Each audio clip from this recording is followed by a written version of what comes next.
John and Emma were a couple who, to everyone's eyes, seemed to be living in a modern fairy tale. Friends and family admired the complicity and harmony that both displayed at social events and family gatherings. However, appearances can often be deceiving, and what seemed like a perfect relationship was about to face a devastating storm. It was an ordinary night when Emma decided it was time to address a subject that had been consuming her thoughts for months. They were sitting in the living room. The fireplace was lit, creating a warm and welcoming atmosphere. John, relaxed, was reading a book while Emma seemed restless, pacing back and forth. "John, we need to talk," Emma finally said, interrupting the comfortable silence that reigned between them. John looked up from his book and noticed the seriousness on Emma's face. He closed the book and set it aside, giving it his full attention. "Of course, dear. What is happening?" he replied, with a calm and concerned tone of voice. Emma took a deep breath, trying to find the right words.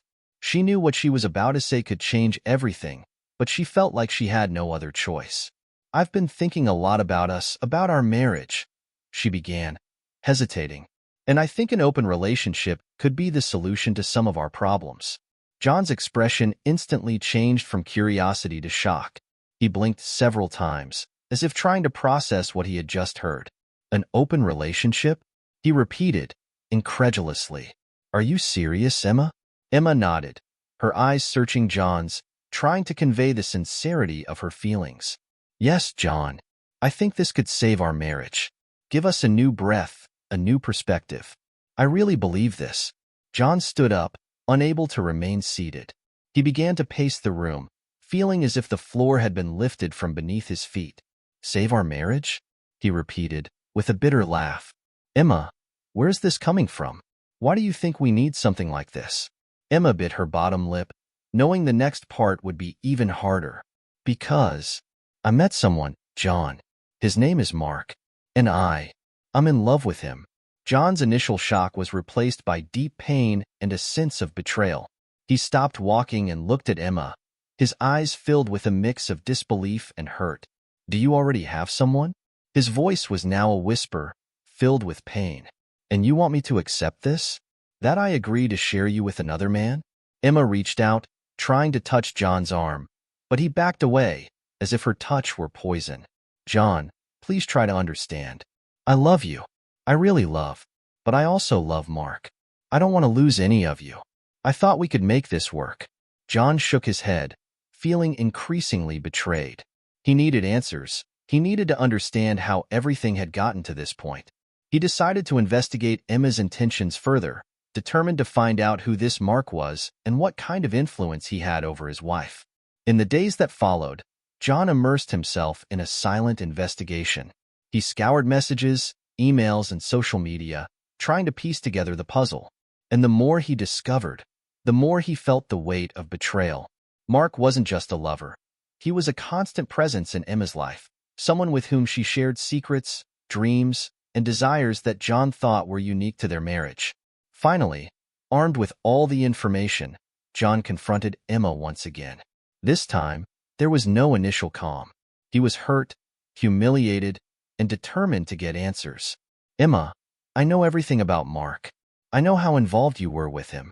I want to know, looking into my eyes, if you really think this can work. Do you think you can keep me and him at the same time?" Emma, with tears in her eyes, hesitated before answering. She knew she was at a crossroads and that any answer could seal her fate. "Yes, John. I truly believe we can make this work. I love you both, in different ways, but I do."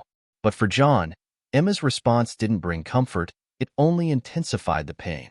He realized that for her, his love was no longer exclusive, and that was something he couldn't accept. John sat in the kitchen, his head in his hands, as he tried to process Emma's devastating revelation. The idea of an open relationship had come as a shock to him, especially when he discovered that Emma was already involved with another man, Mark. The following days were a whirlwind of emotions for John. He felt a mixture of anger, sadness, and, most of all, betrayal. He couldn't understand how the woman he loved and with whom he had shared so many happy moments could do something so devastating. Emma, in turn, was increasingly desperate. She didn't expect John to react so decisively. When he finally confronted her and demanded an explanation, she tried to justify her behavior by talking about the need to explore new horizons and the possibility of saving the marriage. However, John was not willing to accept this. "Emma, I'm not capable of sharing you with someone else," he said, his voice firm, but with a tone of pain. "This is not something I can accept. Our marriage is over." "John, please," Emma begged, tears streaming down her face. "We can make this work. I love you, but I also love Mark. I don't want to lose any of you." John shook his head in disbelief. "This is insane, Emma. You are asking me to accept something that goes against everything I believe. Our marriage was based on trust and fidelity. You destroyed it. I want a divorce." The divorce filing was a hard blow for Emma. She never expected John to be able to make such a drastic decision. In the days that followed, she tried in every possible way to persuade him to reconsider. He tried to appeal to the good times they had together, to the dreams they shared, but nothing seemed to shake John's determination. "John, think about everything we've been through together. Think about our future. We can get through this," she said, her voice thick with desperation. "There is no future for us, Emma," he replied, with a resolute look. "You chose another path, and I cannot follow you on that path. I've already scheduled a meeting with the lawyer." John's decision was like a punch in the stomach for Emma. She was forced to leave home and move into Mark's small apartment. At first, she tried to convince herself that she had made the right choice. Mark was passionate and caring, at least in the beginning, but as the days went by, Emma began to realize the difficulties of that new life. Mark didn't have the financial stability that John provided. The bills began to pile up, and he showed little interest in seeking stable employment. "I spent most of my time at home, playing video games or hanging out with friends." Emma began to miss the security and comfort she had with John. Meanwhile, John was determined to move on. The meeting with the lawyer was quick and objective. He wanted to close that chapter of his life as quickly as possible. He felt betrayed and humiliated, but he also knew he needed to get back on his feet. She found support in Sarah, Emma's best friend, who proved to be a true friend during that difficult time. "John, you deserve someone who values and respects you," Sarah said, as they had a coffee together. "Emma made a choice, and now you need to make yours." "I know, Sarah. It's just difficult," he replied, sighing. "I really loved her. I still love it in a way, but I can't go on like this." Emma, on the other hand, was beginning to realize that her decision had been a monumental mistake. Life with Mark was far from what she imagined. Reality knocked hard on the door, and John's absence was a void she couldn't fill. With each passing day, she regretted it more and more, but she knew it might be too late to turn back. John's decision to file for divorce was a turning point, a clear sign that he wasn't willing to settle for less than he deserved. And while Emma struggled with the consequences of her choices, John began to rebuild his life, one step at a time. Emma quickly realized that life with Mark wasn't as glamorous as she had imagined. The reality of her relationship with him began to manifest itself in ways she had never anticipated. At first, the euphoria of being with the man she had fallen in love with blinded her to the warning signs. But as the days turned into weeks, the harsh truth began to emerge. The first major disappointment came in the form of financial difficulties. Mark, unlike John, didn't have a steady job and didn't seem interested in getting one. The romantic walks and expensive dinners that Emma enjoyed so much had become distant memories. Instead, she found herself struggling to pay basic bills and buy groceries. Frustration began to build within her, and the initial glow of the relationship quickly began to fade. "Mark, we need to talk about money," Emma said one night, as she tried to balance the books at the kitchen table. "Again this?" Mark sighed, without taking his eyes off the television. "I told you, things will get better. We just need a little patience." "Patience? I'm tired of being patient." "We need to do something now," Emma insisted, feeling anger bubbling up. "Why don't you get a better job then?" Mark snapped, finally turning to face her. "You were always the more ambitious between the two of us." That comment hurt Emma deeply. She had always thought that Mark would support her under any circumstances, but now she saw that he was not willing to make sacrifices. Over time, Emma began to notice a side of Mark that she had never noticed before. He spent most days lying on the couch, playing video games or watching television. Promises to look for a job and help with expenses were just that, empty promises. Mark's laziness and disinterest in contributing to the couple's financial stability became evident, and Emma began to wonder if she had made a colossal mistake. "Mark, you need to do something," she said one day, exasperated. "We can't go on like this." "And what do you want me to do, Emma? Get a job I hate and live unhappy?" he replied, without showing any intention of changing. "Yes, if necessary. Everyone has to make sacrifices at some point," she countered, almost pleading. "I'm not like John, okay? If you wanted someone who worked his ass off, you should have stayed with him," Mark said, getting up and leaving the room, leaving Emma alone with her thoughts. The comparison with John was painful, and Emma began to feel an increasing longing for the stability and comfort she had with him. Memories of a well-kept home, safe nights, and carefree days came back with a vengeance. She remembered how John always went out of his way to make sure nothing was missing and how he genuinely loved her. Longing and regret began to eat away at his heart. Meanwhile, John moved on with his life. Emma knew he was determined to start over, and for the first time, she found herself wondering if he had found someone. The idea of John being with someone else bothered her more than she cared to admit. One morning, while drinking bitter coffee in the cluttered kitchen, Emma realized she was trapped in a situation of her own making. Life with Mark was a distorted reflection of what she had imagined. She had traded stability and genuine love for an illusion of freedom, and now she was paying the price. Emma looked around and saw evidence of a life that didn't live up to her expectations. The pile of unpaid bills, the almost empty refrigerator, and the lazy man on the couch were reflections of your choices. She missed John, the security he provided, and most of all, the true love she had despised. In this way, Emma began to realize that her dream of an open and exciting relationship with Mark was, in fact, a nightmare. She felt lost, regretful, and unable to go back in time to correct her mistakes.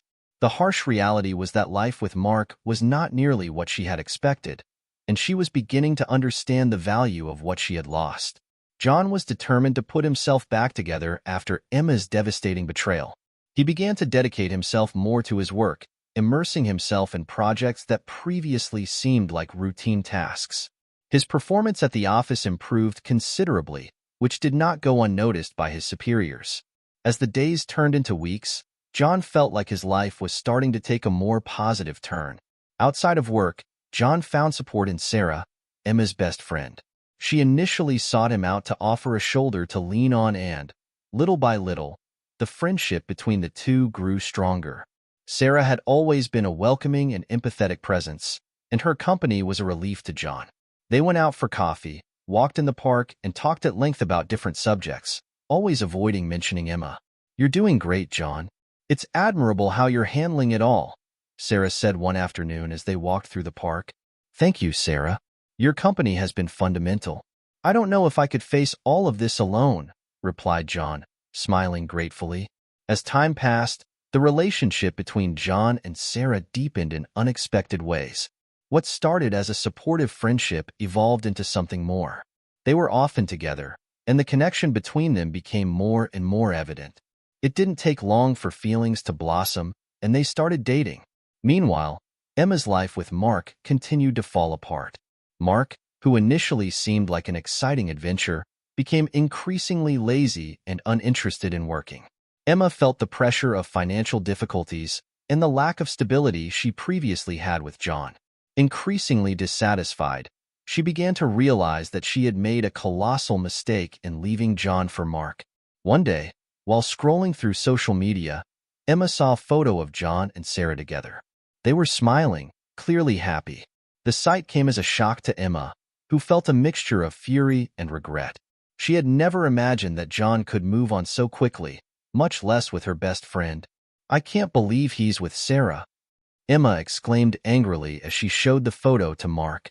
"Yeah, looks like he got over you pretty quickly," Mark replied nonchalantly as he continued to watch television. Emma's fury only increased with Mark's indifference. She began spending more time alone, reflecting on her choices and feeling increasingly regretful.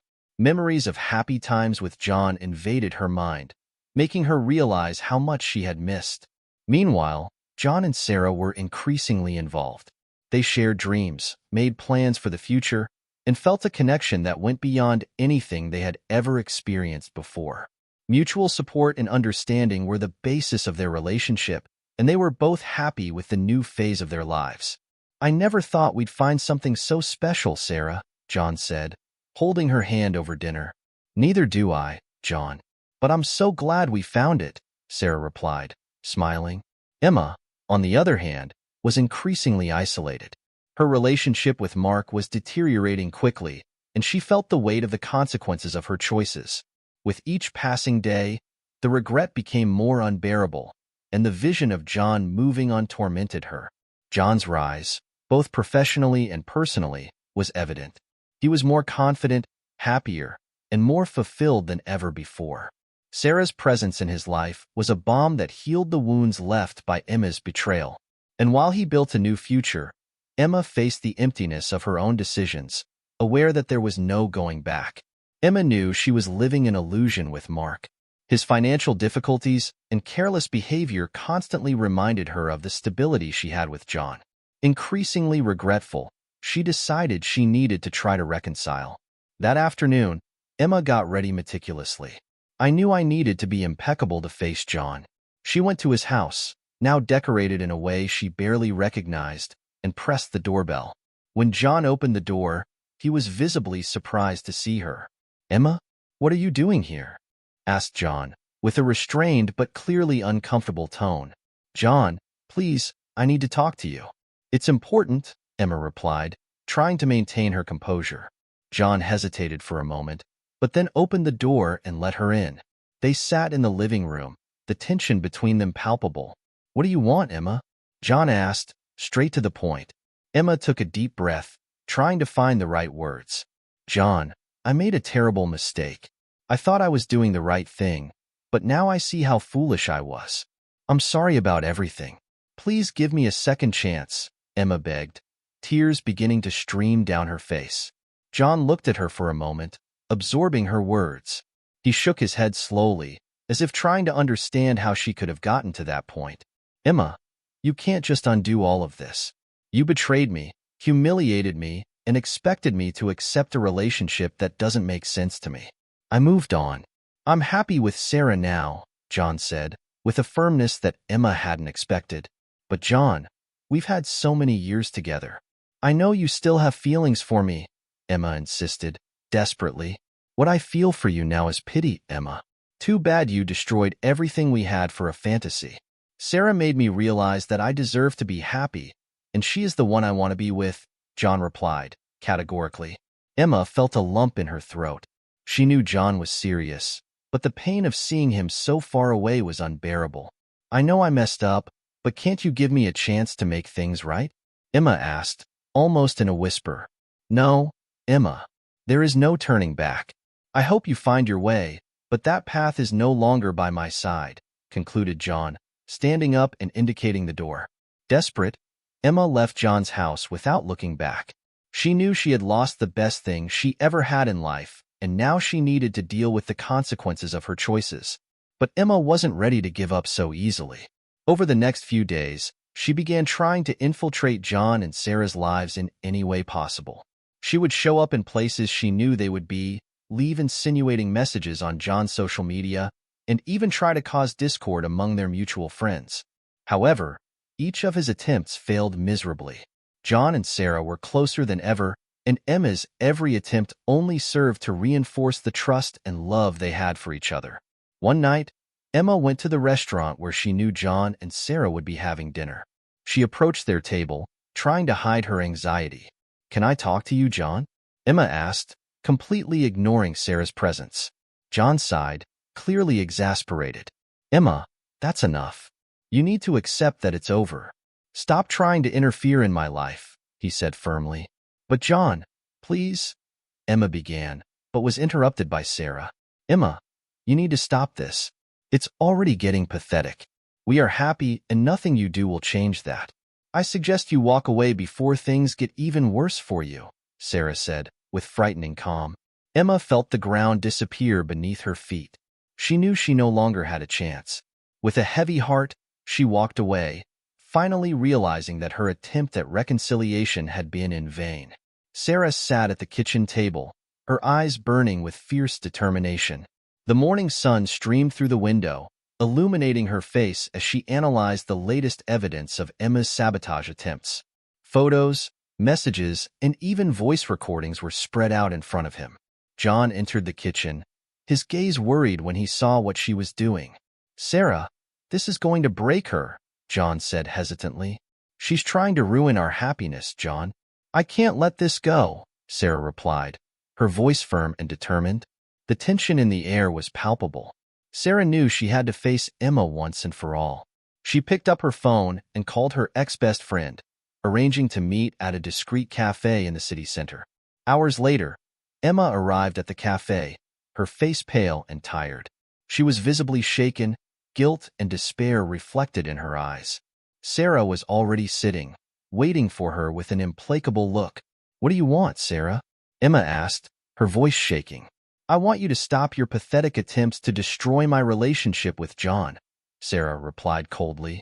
"I know everything, Emma, all your dirty maneuvers. And if you don't stop now, I'll expose everything to our friends and your family." Emma swallowed hard, fear and shame starting to take over. She knew Sarah wasn't bluffing. The humiliation would be unbearable. I just wanted him back," Emma admitted, her tears starting to fall. "I made a terrible mistake. Mark left me, and I have no one left. Please, Sarah, help me." Sarah looked at Emma with a mixture of pity and disgust. "I'm sorry, Emma, but you made your choice," Sarah said firmly. "You destroyed your own marriage, and now you're trying to destroy mine. I won't allow that." Emma hung her head, knowing she was defeated. She left the cafe, feeling more alone than ever. The reality of her situation finally hit her like an avalanche. Mark had abandoned her, realizing she was no longer of use to him. Now, she was completely isolated, without friends, without family, and without love. Meanwhile, John and Sarah became increasingly close. The strength they found in each other was unbreakable. They knew they had overcome a huge obstacle, and it only solidified the love they felt even more. They decided it was time to take their relationship a step further. On a sunny afternoon, John knelt before Sarah in the park where they had their first date. "Sarah, you brought light into my life when everything seemed dark. You are my best friend, my confidant, and the love of my life. Will you marry me?" John asked, his eyes full of hope and love. Sarah smiled, tears of joy welling up in her eyes. "Yes, John, 1,000 times yes," she exclaimed, hugging him tightly. News of John and Sarah's wedding quickly spread among their friends and family. Everyone was happy for the couple, except Emma, who watched from afar, completely alone. The wedding was a celebration of love and resilience, symbolizing John and Sarah's new beginning. Meanwhile, Emma was forced to face the consequences of her choices. With no resources, no friends, and no support from Mark, she had to deal with the emptiness of her own betrayal. Life hadn't been kind to her, and she knew she had only herself to blame. John and Sarah, now married, have built a life full of love and happiness. Together, they overcame all adversity and were ready to face the future hand in hand. Emma, on the other hand, learned the hard way that bad choices can have devastating consequences.